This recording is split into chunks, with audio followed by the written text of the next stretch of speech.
पोटात गोळा येणे, डोळ्यात तेल घालून अभ्यास करणे,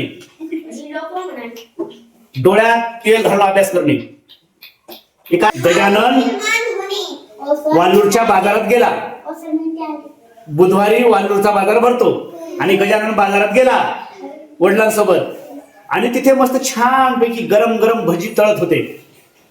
भज्याचा दुकानदार गरम गरम कढईमध्ये भजी तळत होता आणि गजाननच्या तोंडाला पाणी सुटलं.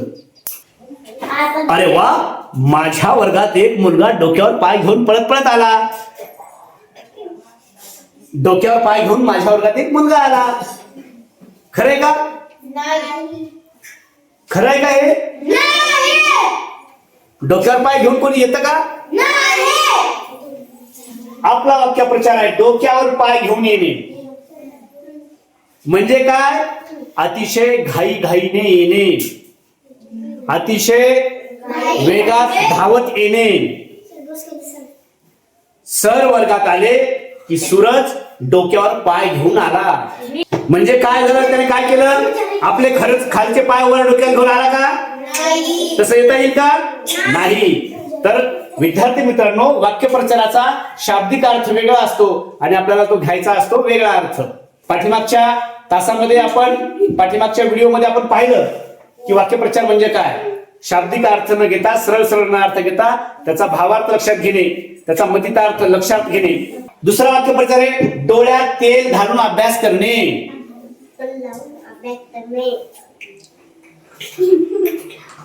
डोळ्यात तेल घालून अभ्यास करणे, डोळ्यात तेल घालून अभ्यास करणे. हे काय?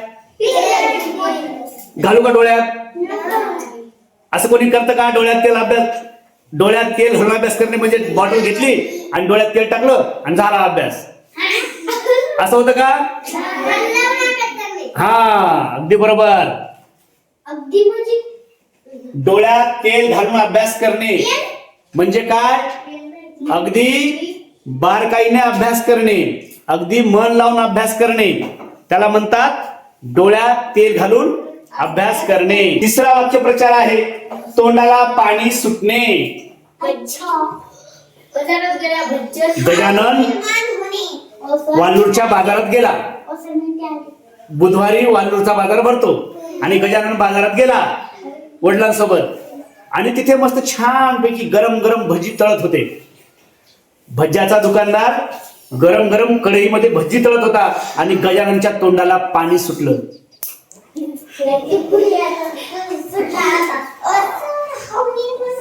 मग काय?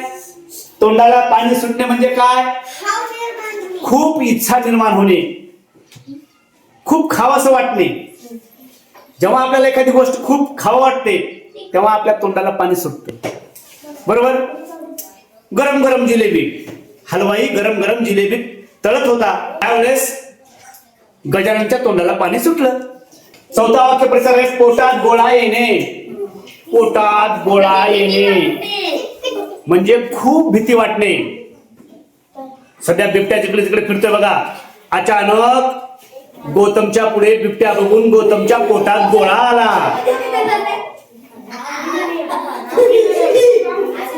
मग कळालं? पोटात गोळा येणे म्हणजे काय?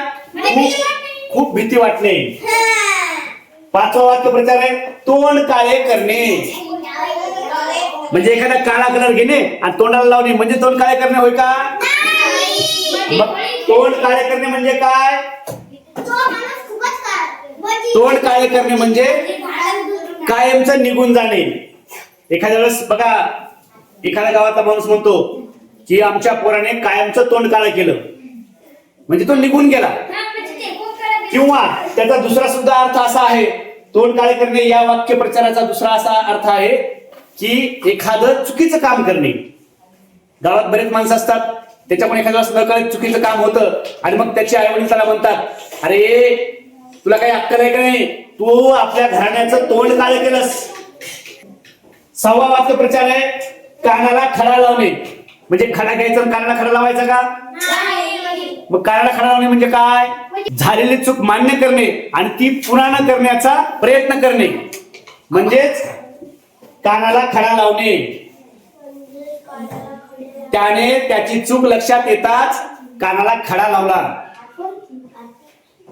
त्याच्यानंतर 7वा वाक्यप्रचार आहे नाक खुपसणे. हे नाक खुपसायचं का? मग नाक खुपसणे म्हणजे काय? दुसऱ्याच्या कामात ढवळाढवळ करणे. दुसऱ्याच्या कामात ढवळाढवळ करणे. धनश्री तनुजाच्या कामात नाक खुपसू लागली.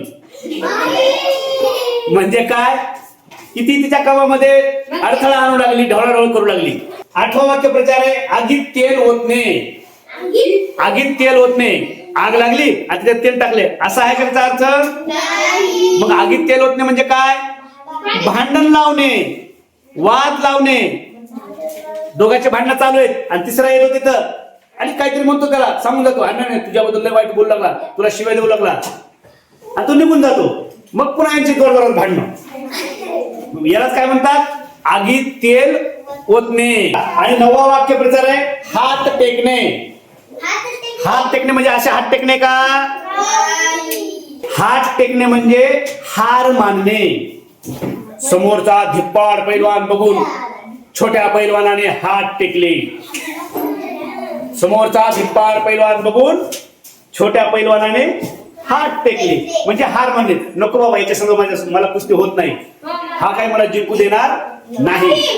आणि शेवटचा वाक्यप्रचार आहे पायाखालची वाळू सरकणे. पायाखालची वाळू सरकणे म्हणजे वाळू उभं राहणे आणि पायाखालची वाळू सरकणे, असा अर्थ होतो का त्याचा? मग काय अर्थ आहे त्याचा? पायाखालची वाळू सरकणे म्हणजे अचानक धक्का बसणे. अचानक धक्का बसणे, धक्का लागणे. अलकाने निकाल ऐकला आणि तिच्या पायाखालची वाळू सरकली. म्हणजे अचानक, अचानक धक्का बसणे म्हणजेच काय? पायाखालची वाळू सरकणे. अशा प्रकारे आपण आज 10 वाक्यप्रचार घेतले, त्याचे अर्थ व्यवस्थित सांगितले.